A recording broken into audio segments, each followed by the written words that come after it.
कभी multi level marketing, कभी शुतुरमुर्ग पालन, तो कभी कोई कलेक्टिव इन्वेस्टमेंट स्कीम। ठगों के पास आपके पैसे निकलवाने के हजारों तरीके हैं। बदलते वक्त के साथ ये ठग नए नए तरीके निकालते रहते हैं और जाने अनजाने लोग भी उनके झांसे में फंस जाते हैं, क्योंकि ये ठग उनके मन में मोटे रिटर्न का लालच डाल देते हैं। लेकिन रिटर्न तो दूर की बात है, अंत में निवेशक मेहनत से कमाए पैसों से भी हाथ धो बैठते हैं। इसीलिए आज हम आपके लिए लेकर आए हैं ये खास पेशकश, जहां पर हम आपको बताएंगे कि निवेशकों को किन किन तरीकों से ठगा जाता है और इनसे आप कैसे सतर्क रह सकते हैं, कैसे बच सकते हैं। नमस्कार, आपके साथ मैं हूं विपिन भट्ट।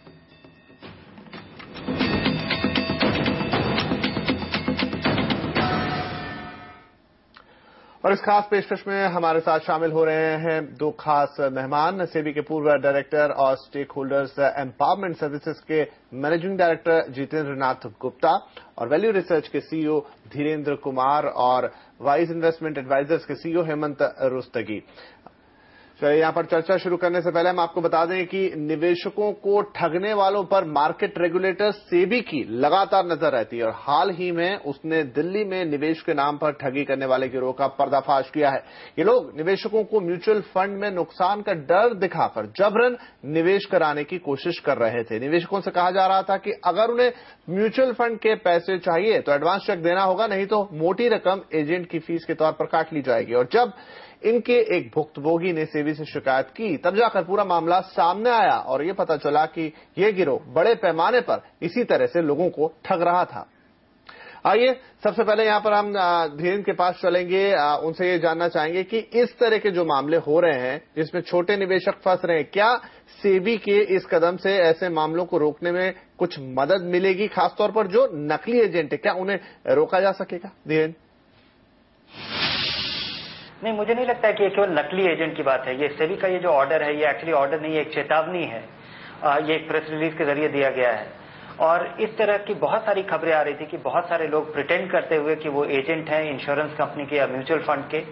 और मुझे लगता है कि ये बिल्कुल शुरुआत है। ये बिल्कुल सराहनीय बात है कि सेबी इसको प्रोएक्टिव तरीके से ये जानकारी दे रहा है और क्या जानकारी के आधार पर ये कदम लिया जा रहा है। पर मुझे लगता है कि ये एक बहुत ही बेसिक और बहुत ही शुरुआती कदम है।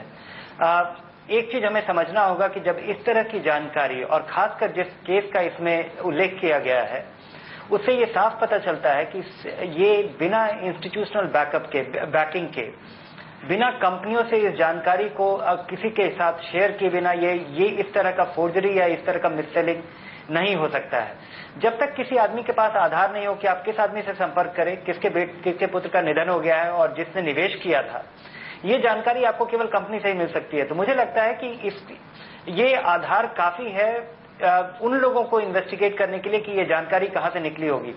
ऐसा संभव है कि कुछ एजेंट के पास भी ये जानकारी हो, अगर वो उनके पुराने ग्राहक रहे हैं। लेकिन जिस स्केल पे, जिस आधार पे मुझे जानकारी है ये किया जा रहा है या इस तरह के कॉल्स आते हैं लोगों के पास, उस पे मुझे काफी शक है कि ये एक ऑर्गेनाइज तरीके का क्राइम है और ये कंपनियों के द्वारा ही इसको बढ़ावा दिया जा रहा है और बिना उनके जानकारी के शेयर किए बिना इस शेयरिंग के बिना इस तरह के फोर्जरी को करना संभव नहीं होगा। तो धीरे यहाँ पर एक बड़ा सवाल उठा रहे हैं कि इस तरह का जो क्राइम हो रहा है, जहां पर जानकारी, अंदरूनी जानकारी लोगों को मालूम है और फिर आपके पास फोन आता है, जिससे शायद सुनने वालों को विश्वास हो जाता है कि सामने से जो बोल रहा है वो सही है और इसमें कंपनी का इन्वॉल्वमेंट हो सकता है। गुप्ता जी, जो धीरेन्द्र ने यह पॉइंट उठाया, आपको कितना वैलिड लगता है? किस हद तक इसमें कंपनी या एम्प्लॉयज का इन्वॉल्वमेंट हो सकता है और कैसे ये जानकारी बाहर आती है? देखिए, इसमें दो चीजें मेरे दिमाग में आती हैं कि पहले तो जो हमारे पर इंफॉर्मेशन आई है, इससे हम ये नहीं बता सकते हैं कि ये इंस्टीट्यूशनलाइज्ड है कि इंडिविजुअल लेवल पे हो रहा है। अगर कि ये जो एजेंट ने पैसे की बात की है कि म्यूचुअल फंड है, अगर सचमुच उस आदमी का म्यूचुअल फंड था और उस आदमी ने चेक म्यूचुअल फंड के नाम लिए और म्यूचुअल फंड में जमा किया है, तब तो हम ये बोल सकते हैं कि ये इंस्टीट्यूशनलाइज्ड है कि म्यूचुअल फंड वाले कंपनी भी मिली हुई है, एजेंट भी मिले हुए हैं। अगर ये हो सकता है कि उसने सिर्फ फ्रॉड किया है कि मैं आपके घर गया और आपसे बोला कि मुझे इतना पैसा दो, आपके बेटे का ये है, पिताजी का ये है, जो भी है, तो जरूरी नहीं है कि सचमुच वो इन्वेस्टमेंट था या नहीं था। तो यार सबसे पहले तो ये जानने की बात है कि वो एक्चुअली वो इन्वेस्टमेंट जो बोल रहे हैं वो एक्चुअली बेटे या बाप किसी ने किया था कि नहीं किया था। दूसरा, अगर किया था तो whether this there was a link between the institution something. हम इंस्टीट्यूशंस को ऐसे ही बदनाम नहीं कर सकते हैं, क्योंकि ये हो सकता है कि सिर्फ कुछ 10-5 आदमी ने मिलकर ये फ्रॉड करा हो कि किसी के घर में किसी की डेथ हो गई हो तो जाके बोलो किस तरह हुआ। लेकिन अगर ये आपको पाया जाता है कि एक्चुअली वहां पे उसके बेटे का या पिताजी का इन्वेस्टमेंट था और लोग उसी कंपनी से आए थे, तब यह है कि कंपनी से डेटा लीक हो रहा है। लेकिन डेटा लीक होने में भी जरूरी नहीं कि इंस्टीट्यूशनल क्राइम हो, क्योंकि आप जब मैं कहीं पे एम्प्लॉय हूं और मैं शाम को जाता हूं तो मेरी पॉकेट चेक करी जा सकती है कि मैं कहीं डेटा ले नहीं जा रहा हूं, या मेरा ईमेल सिस्टम चेक करा जा सकता है कि मैंने ट्रांसफर तो नहीं किया। लेकिन nobody can check my mind. रोज मैं 2 अकाउंट नंबर याद करके जा सकता हूं, पता याद करके जा सकता हूं और 2 फ्रॉड कर सकता हूं। तो ये बिना हम इन्वेस्टिगेशन किए हुए कि फंड इन्वॉल्व है या सेबी इन्वॉल्व है, कोई इन्वॉल्व है, हाँ ये जरूर है कि इस तरह से फ्रॉड पॉसिबल है, लेकिन इसको बहुत मुश्किल है कि इंस्टीट्यूशन रोक पाए, क्योंकि ये इंडिविजुअल लेवल के ट्रस्ट की बात आती है। अब अगर मेरे पास कोई आएगा और बोलेगा कि आपके पिताजी ने या आपके ग्रैंडफादर ने पैसा जमा किया था, तो सबसे पहले मैं अपने घर में देखूंगा मेरे पास कोई कागज है कि नहीं है। ऐसा तो नहीं हो सकता कि मेरे पिताजी ने जमा किया और मुझे मालूम नहीं, किसी को घर में नहीं मालूम है। दूसरा क्या होता है, हम लोग ये लालच में आ जाते हैं कि यार ठीक है यार 2.5 लाख के बदले में 15 लाख मिल रहा है, तो एक वो पुरानी इकोनॉमिक्स की चीज है कि throwing good money after the bad money. यहाँ पे तो नॉन एग्जिस्टेंट मनी के पीछे आप पैसा फेंक रहे हैं जी। तो ये मेरा तो व्यू है कि हम लोग इसको इंस्टीट्यूशनलाइज तब तक नहीं बोल सकते जब तक हम आगे इसमें जी इन्फॉर्मेशन ना हो। हेमंत, यहाँ पर एक सिचुएशन ये बनती है, फर्ज कीजिए कि वास्तव में आपका कुछ निवेश है म्यूचुअल फंड में जो मैच्योर होने जा रहा है, जिस तरह का हमने केस की बात करी, केस स्टडी की बात करी, और इस तरह का फोन आपके पास आ जाता है, तो क्या वाकई में इतना मोटी फीस क्या कटती है जब म्यूचुअल फंड आपका मैच्योर होता है, आपको मिलने वाला होता है? कोई कैसे पहचानेगा कि ये जो मेरे पास चीज आ रही, जो कॉल आ रहा है, ये जेन्युइन है या फिर ऐसे ही फेक कोई कॉल मुझे डराने के लिए कर रहा है? देखिए, सीधी सी बात है, जहां तक म्यूचुअल फंड इन्वेस्टमेंट की हम बात करें, ज्यादातर जो इन्वेस्टमेंट आज होती है वो ओपन एंडेड फंड्स में होती है, तो उसमें मैच्योरिटी का सवाल नहीं पैदा होता है। जब भी आप चाहें वो पैसा निकाल सकते हैं। कुछ एक फंड रहते हैं जैसे फिक्स मैच्योरिटी प्लान है या और जो क्लोज एंडेड फंड्स हैं, लेकिन उनकी जो मात्रा है, जो क्वांटम है, वो बहुत ही कम है। लेकिन हाँ, ये हो सकता है कि आम निवेशक को इसके बारे में पता ना हो कि ये कितनी क्लोज एंडेड है या ओपन एंडेड है, क्योंकि ये तो हमें मानना पड़ेगा कहीं ना कहीं लैक ऑफ अवेयरनेस है। और जैसा गुप्ता जी ने कहा, एक तो ये हो गया, दूसरा ये कहीं ना कहीं टेम्पटेशन रहती है कि चलिए अगर ये बोल रहे हैं इतना पैसा है तो शायद होगा, इतना देके हम कर ले। तो मुझे लगता है किसी भी निवेशक के लिए अगर ऐसी कोई कॉल आती है, लगता है कि ये कोई बोल रहा है कि आप इतने पैसे दीजिए, आपको इतने पैसे मिलेंगे, सबसे पहले कोई भी म्यूचुअल फंड की इन्वेस्टमेंट हो, उसकी अकाउंट स्टेटमेंट आपके पास होनी चाहिए। अगर कोई भी आपके पास आता है, बोलता है कि आपकी फैमिली का इतना इन्वेस्टमेंट है या कोई भी इन्वेस्टमेंट है, सबसे पहले तो आपको ये पूछना है कि उसकी अकाउंट स्टेटमेंट कहां है। अगर वो उनके पास नहीं है तो आप म्यूचुअल फंड से मांगिए।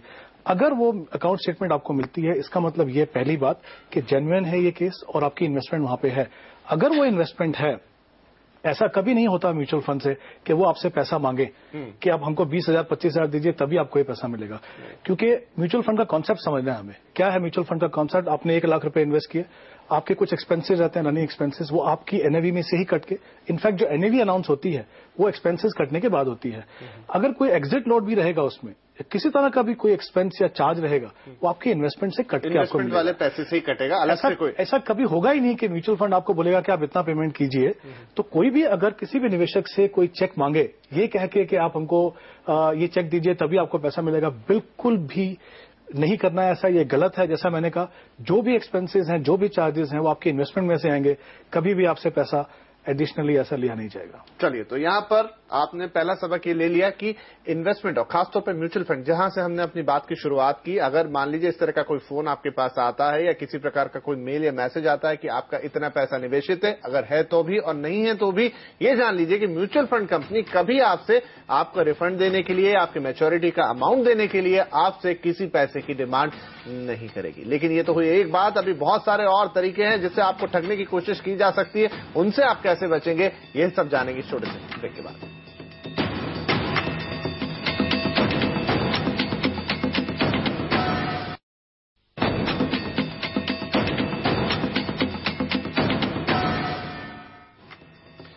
तो तो आप देख रहे हैं कि किस तरीके से आपको धोखा दिया जा सकता है, किस तरीके से आपके साथ फ्रॉड किया जा सकता है। लेकिन अगर आप थोड़े से जागरूक रहें तो आप इस तरह के फ्रॉड से बच सकते हैं। आपके पास कोई फोन आता है, कोई ईमेल आता है, आपको कोई लालच दिया जाता है या फिर आपको किसी प्रकार का भय दिखाया जाता है कि आपके इतने पैसे कट जाएंगे, इन तमाम चीजों से आप बच सकते हैं। हमारे मेहमान जितेंद्र नाथ गुप्ता और धीरेन्द्र कुमार हमारे साथ और साथ ही हेमंत रुस्तगी जी हमारे साथ बने हुए। आगे बढ़ते हैं। यहाँ पर इन दिनों हेमंत जी एक कलेक्टिव इन्वेस्टमेंट स्कीम्स का बहुत चलन बीच में आया, जिसमें आपसे कहा जाता था कि आप ये फलानी स्कीम है, इसमें इतने पैसे डालिए, चाहे फिर वो कोई रियल एस्टेट कंपनी भी हो सकती है, वो कोई चिटफंड कंपनी भी हो सकती है, और पैसे इकट्ठा करती है, लेकिन बाद में रिटर्न के नाम पर आपके लिए कुछ नहीं होता है। तो ऐसी चीजों को आप कैसे पहचानेंगे कि ये जो रिटर्न का वादा कर रहे हैं, जो बातें हमें बोल रहे हैं, ये कितनी हद तक सही हो सकती है और कितना फायदा हमारा इसमें हो सकता है? देखिए, जितनी भी ऐसी स्कीम रहेंगी यहाँ पे कहा जाएगा आपको कि इतनी रिटर्न आपको मिलेगी, तो हम एक तरीके से कहीं ना कहीं बात कर रहे हैं अश्योर्ड रिटर्न, गारंटेड रिटर्न की बात कर रहे हैं। क्योंकि जब भी कोई इन्वेस्टर ऐसी स्कीम में देखेंगे, जब तक आप रिटर्न नहीं बताएंगे उनको, वो उसकी तरफ देखेंगे नहीं। तो ये जाहिर सी बात है कि आपको रिटर्न बताएंगे। अब वो कितने रिटर्न बता रहे हैं? मान लीजिए हमको बैंक से अभी 8 या 9% मिल रहा है और कोई आके हमको कह रहा है कि आपको 20% का रिटर्न मिलेगा, तो कहीं ना कहीं हमें अलर्ट होने की जरूरत है कि अगर 20-25% या उससे ज्यादा की बात हो रही है तो क्या ये मुमकिन है, और ये किस तरह का फंड है, क्या ये कहीं पे रजिस्टर्ड है, सेबी के साथ रजिस्टर्ड है, किसी के साथ रजिस्टर्ड है कि नहीं। कोई भी ऐसी स्कीम रहेगी उसका लीगल डॉक्यूमेंट होना चाहिए। कौन ये आपको ऑफर कर रहा है, जो ऑफर करने वाले हैं वो कौन है, वो कहीं पे रजिस्टर्ड है कि नहीं।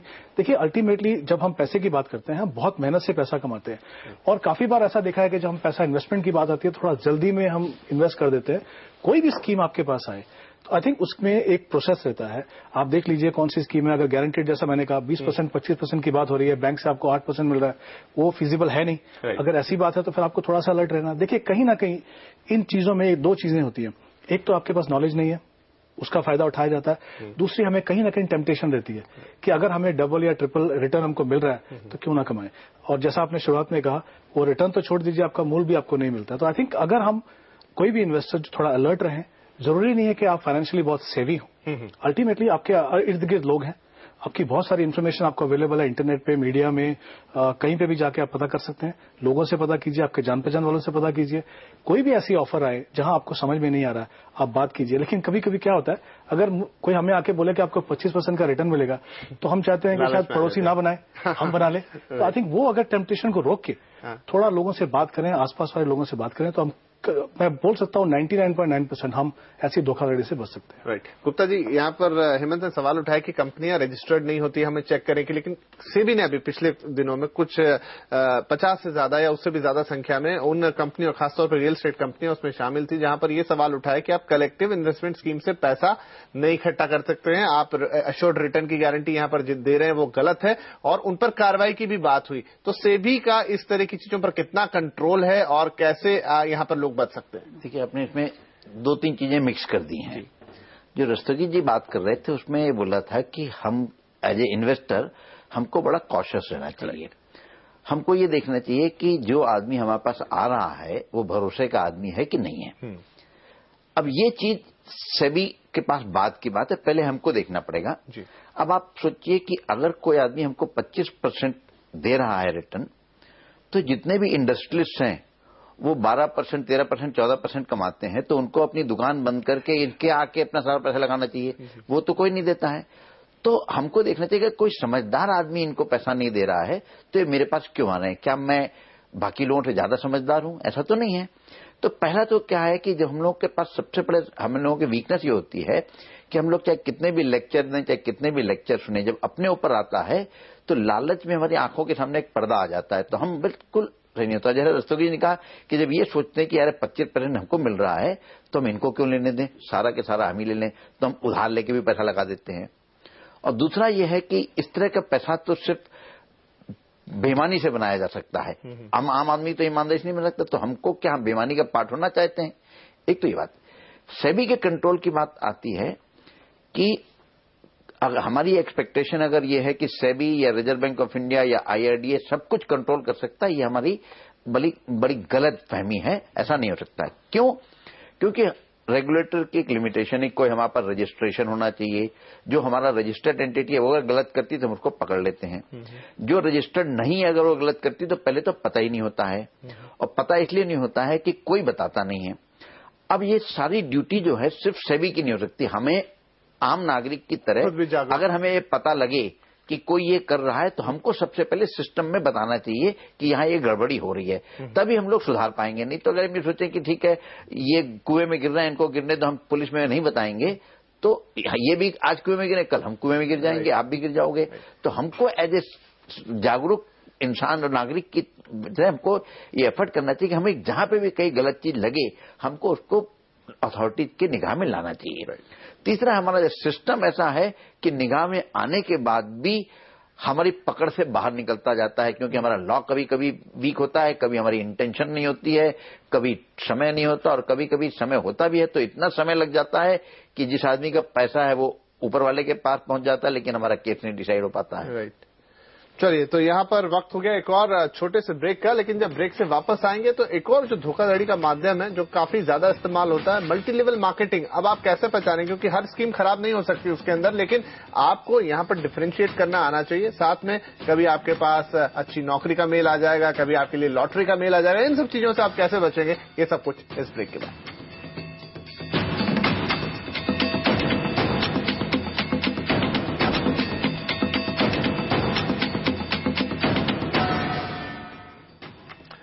आज हम आपको बता रहे हैं कि बदल के वक्त के साथ साथ ठगों ने भी अपने तौर तरीके बदल लिए हैं और आपको रहना है बच के इन तमाम लोगों से। तो आपको किन बातों का ध्यान रखना होगा। हमारे मेहमान जितेंद्र नाथ गुप्ता जी और हेमंत हमारे साथ यहाँ पर बने हुए हैं, और साथ ही धीरेन्द्र भी। यहाँ पर हम बात को आगे बढ़ाते हैं। हेमंत, यहाँ पर एक और है मल्टी लेवल मार्केटिंग, बड़ा गिमिक या कह लीजिए कि बड़ा अट्रैक्टिव है लोगों को। कई बार स्पीक एशिया जैसी चीजें हुई, बड़ा हल्ला मचा, लोगों के पैसे भी लगे, कई लोगों को रिटर्न भी आ गया, तो लोग फंस जाते हैं। तो मल्टी लेवल मार्केटिंग में क्या माने कि सभी तरह की स्कीम्स जो होती हैं फ्रॉड होती हैं या फिर कुछ जेन्युइन भी हो सकती है, आप कैसे पहचानें? देखिए, ज्यादातर मुझे लगता है ऐसी जो स्कीम्स हैं उसमें वो जेन्युइन नहीं होती है, कहीं ना कुछ उसमें प्रॉब्लम रहती है। हाँ, लेकिन ये नहीं कह सकते कि सारी की सारी स्कीम जो है वो बिल्कुल जेन्युइन नहीं है, वहां पे कुछ डेफिनेटली जेन्युइन रहती है। बट मेरा ये मानना है, चाहे वो मल्टी लेवल मार्केटिंग हो या कोई भी स्कीम हो, जहां पे भी किसी को ये बताया जाए कि आप बड़े आसानी से पैसा बनाएंगे, आज के जमाने में आसानी से जब पैसा मिले तो आदमी को सोचना चाहिए कि अगर मुझे कोई कह रहा है कि आप रेफरल देने से आप अमीर बन जाएंगे या कुछ ये थोड़ा पैसा लगाने से आप अमीर बन जाएंगे, तो डेफिनेटली वहां पे हमें सोचने की जरूरत है। There is no easy money. I think अगर ये चीज हम ध्यान रखें तो किसी भी तरह की स्कीम हमारे पास है, हम डेफिनेटली उसको सही तरीके से एनालाइज करके उससे बच सकते हैं।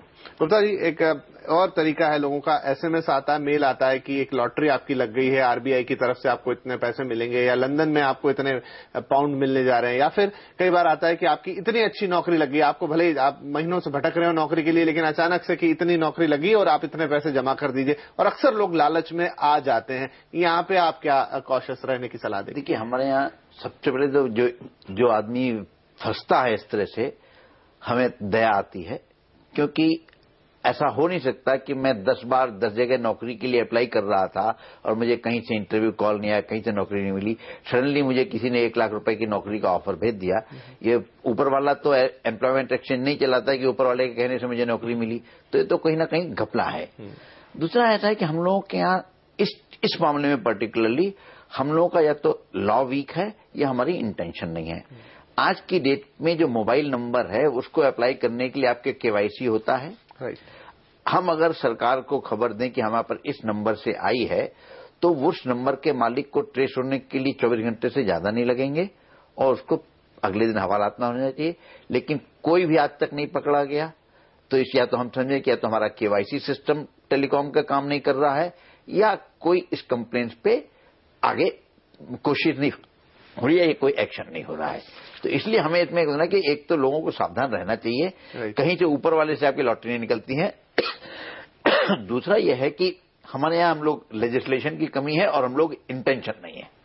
राइट, चलिए यहाँ पर हम धीरेन्द्र की भी सलाह ले लेते हैं कि वो क्या कहना चाहेंगे, किस तरीके से आपको अगर कोई मोटे रिटर्न का वादा करता है तब आप किस तरीके से उस झांसे में न पड़ते हुए से पहचान ले कि नहीं यहाँ कुछ गलत हो सकता है। धीरेन्द्र। बिल्कुल, मुझे लगता है कि ये खासकर ये लागू होता है इंश्योरेंस में, और इंश्योरेंस के रेगुलेशंस में इस चीज का प्रावधान है। आपको अगर कुछ कहा गया और आपने कुछ खरीदा, आपने कुछ निवेश किया, और आपके पास जब पॉलिसी डॉक्यूमेंट आता है तो उसके बाद आपके पास 2 सप्ताह होता है फ्री लुकअप पीरियड का। आपको जो कुछ भी कहा गया है, अगर आप उस पॉलिसी डॉक्यूमेंट में देखते हैं कि वो नहीं है, उसका उल्लेख नहीं है, तो आप पॉलिसी वापस कर सकते हैं और आपका पूरा पैसा वापस आ जाएगा। म्यूचुअल फंड के केस में आपको अगर किसी तरह का प्रलोभन दिया जाता है और वो प्रलोभन ही अगर आधार है, तो मैं आपको बता दूं कि किसी भी म्यूचुअल फंड से आप किसी भी तरह के गारंटेड रिटर्न की उम्मीद न रखें। और जो कुछ भी आपको कहा जाता है वो ब्रॉड एक्सपेक्टेशन है, वो बाजार की उम्मीद पे कहा जाता है। ये बाजार से जुड़ा हुआ निवेश है, आपको किसी भी तरह के गारंटीड रिटर्न की उम्मीद नहीं रखनी चाहिए और ना होती है। आप बाजार का रिस्क ले रहे हैं, फिक्स्ड इनकम कम रिस्की हो सकते हैं, इक्विटी ज्यादा रिस्की हो सकता है, सेक्टर फंड्स और ज्यादा रिस्की हो सकते हैं। लेकिन उसमें किसी भी म्यूचुअल फंड में किसी भी तरह के एश्योरेंस का कोई आधार नहीं है। इंश्योरेंस पॉलिसीज में जरूर है और उसका प्रावधान भी रहता है, लेकिन जो कुछ भी आपको कहा जा रहा है, अगर वो बढ़ा चढ़ा के कहा गया है तो आप अपना पॉलिसी डॉक्यूमेंट आने के बाद जरूर पढ़ें। आपके पास ये वापस करने का प्रावधान किया गया है, आप फ्री लुकअप पीरियड में वापस कर सकते हैं। और मुझे लगता है कि निवेशकों को सवाल पूछना चाहिए, सब चीजों के बारे में सस्पिशियस रहना चाहिए, और केवल ईमेल में आपको कोई जानकारी दी गई है ये भी आधार नहीं हो सकता है। ईमेल का कोई सैंक्टिटी नहीं है, पॉलिसी डॉक्यूमेंट आपका लीगल कॉन्ट्रैक्ट है, म्यूचुअल फंड का निवेश किया हुआ वो आपका अकाउंट स्टेटमेंट, आपके ओनरशिप का क्लियर पॉइंटर है, इसके अलावा कुछ भी नहीं। चलिए, तो धीरेन भी जो कह रहे हैं, हेमंत ने जो कहा और जो जितेंद्र नाथ गुप्ता जी ने कहा कि आपको सावधान रहना चाहिए, आपको कॉशियस रहना चाहिए, ना किसी भय में आना चाहिए और ना ही किसी प्रकार का लालच आपको यहाँ पर महसूस होना चाहिए। और अगर ये स्कैनर आप अपने अंदर ही लगा लेंगे तो तमाम जो हमारी एजेंसीज हैं या तमाम जो रेगुलेटर्स हैं, शायद उनसे पहले वो अपनी जगह अपना काम कर रहे हैं, लेकिन फर्स्ट स्कैनर आपको अपने अंदर ही लगाना होगा कि किस तरीके से आप इन चीजों से बचें और उन्हें पहचान लें। और बहुत कठिन नहीं है, 3-4 चीजें जो यहाँ पर तीनों गेस्ट ने हमारे बताई, आप उनका ध्यान रखें। इसी के साथ हम इस चर्चा को खत्म करेंगे। गुप्ता जी आपका, हेमंत जी आपका और धीरेन्द्र आपका भी बहुत शुक्रिया, और आप तमाम दर्शकों का भी जिन्होंने हमारा कार्यक्रम देखा। उम्मीद करते हैं कि अब आप ऐसी किसी जालसाजी को तुरंत पकड़ लेंगे। फिलहाल के लिए नमस्कार, अब बने रहिए CNBC आवाज के साथ।